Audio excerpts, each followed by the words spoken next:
अस्सलाम वालेकुम नाज़रीन, मैं हूं सैयद हादी हुसैन शराजी। तो आप देख रहे हैं हादी हुसैन ऑफिशियल न्यूज़। तो इस वक्त मैं मौजूद हूं लाहौर का इलाका ठोकर न्याज़ बेग है वहां पर। तो ये ठोकर न्याज़ बेग मेन रोड जो है ठोकर न्याज़ बेग का, वहां पर ये जो कचरा इस वक्त पड़ा है, यहाँ पे कोई उठाने वाला नहीं है कचरे को, और शहरी बहुत परेशान हैं। और ये लियाकत अली नाथ का डेरा है जो कि यहाँ पे वो चेयरमैन मुंतखब थे और अब बहाल भी हो चुके हैं।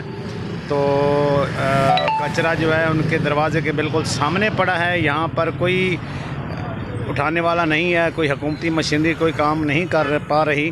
तो लिहाजा शहरियों की दरख्वास्त है कि इस कचरे को यहाँ से उठाया जाए और हमारा जो ये मेन रोड है इसको साफ़ किया जाए।